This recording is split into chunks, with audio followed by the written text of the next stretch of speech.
الواعظین سے واعظین کی وارفتگی رہی سے بھی اندازہ ہوتا ہے۔ اور حضرت منشی صاحب قبلہ کے بہت سارے واقعات ہیں، بہت سارے کرامات بھی ہیں۔ حضرت منشی صاحب قبلہ جب اپنا قیمتی مکان، بہت قیمتی مکان تھا، بہت کم قیمت میں فروخت کر کے وہ پیسہ لے کر بچوں کو تقسیم کرتے ہوئے جا رہے تھے، سارا پیسہ لٹا دیا۔ قیمتی مکان تھا، مثال کے طور پہ اگر وہ مکان اگر حقیقی طور پہ اگر اس کو صحیح قیمت میں بیچا جائے تو 10 لاکھ قیمت آئے گی، تو حضرت نے اس 10 لاکھ آنے والی قیمت کو صرف 2 لاکھ میں فروخت کر دیا، اور فروخت کر کے وہ پیسہ نہیں رکھا آپ نے، وہ سارا پیسہ لٹاتے ہوئے آ گئے، سارا پیسہ لٹا دیے۔ تو یہ آپ کی شان رہی۔ بہرحال حضرت منشی صاحب قبلہ قدس اللہ علیہ العزیز کے بہت سارے کمالات ہیں، آج بھی حضرت کا فیضان جاری ہے۔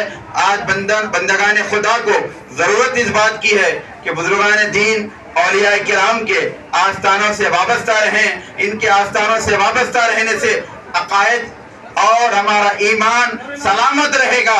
عقائد اور ایمان کی سلامتی کی ضامن اگر کوئی ہے تو اولیاء اللہ کے خانقاہیں ہیں۔ خانقاہوں سے وابستہ رہیں گے، خانقاہوں سے ہم جڑے ہوئے رہیں گے تو پھر وہ دن دور نہیں جس دن ہم دنیا اور آخرت میں کامیابی کی منزلیں چومتے جائیں، منزلیں ہماری قدم چومتے جائیں گی۔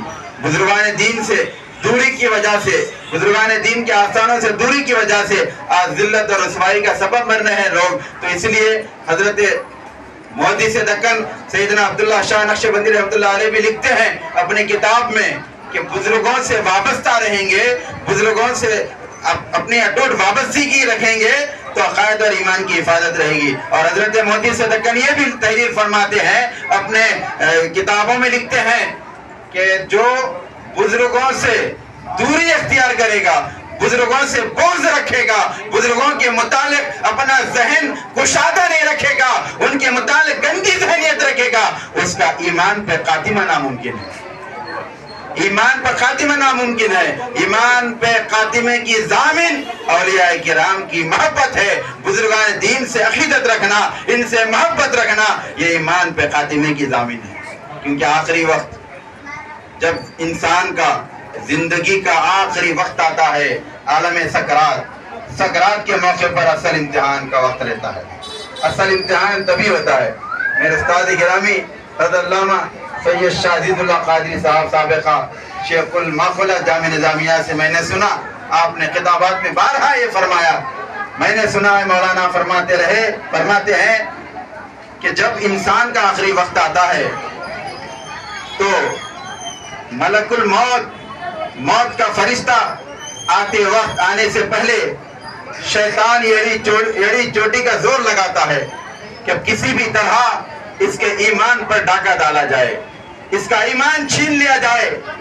یہ شیطان کی منظم سازش رہتی ہے، کیونکہ شیطان نے وعدہ کر کے آیا کہ میں جب دنیا میں جاؤں گا، مجھے دنیا میں بھیجا گیا ہے حضرت آدم کو سجدہ نہ کرنے کی وجہ سے، اب دنیا میں مجھے جب بھیجا جا رہا ہے تو میں دنیا میں جانے کے بعد جس کی وجہ سے مجھے آسمان سے پھینک دیا گیا ہے انہی کو بھٹکاؤں گا، راہ راست سے ہٹا دوں گا، راہ راست سے ان کو ہٹا دوں گا۔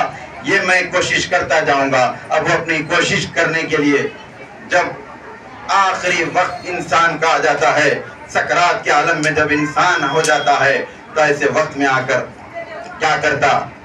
دادا کے روپ میں آ کے بولتا کہ دیکھو بیٹے، میں تمہارا دادا ہوں، میں تم سے پہلے دنیا سے کوچ کر گیا تھا، میں تم سے پہلے دنیا سے رخصت ہو چکا تھا، تم تو مجھے جانتے ہو، اچھی طرح پہچان لیے ہو، میں تمہارا دادا ہوں، تم میرے پوتے ہو، دیکھو اچھی طرح جان گئے ہوگے میں دادا ہوں، پہچان گئے ہوں گے۔ اب وہ پوتا کہتا ہے کہ ہاں دادا جان آپ کو پہچان لیا، اب پوچھنا یہ ہے کہ میرا بھی وقت قریب ہے، میں بھی آپ کے پاس آنے والا ہوں، اب آپ کے ساتھ کیا معاملات ہوئے ذرا یہ بتا دیں۔ تو دادا جان کہتے ہیں کہ نہیں بیٹا، میں نے ساری زندگی توحید و رسالت پر گزار دی، لیکن جب وقت اخیر آ گیا، جب میں مر گیا، اس دنیا سے رخصت ہو گیا، مجھے جہنم کی دہکتی ہوئی آگ میں ڈال دیا گیا، ڈھکیل دیا گیا۔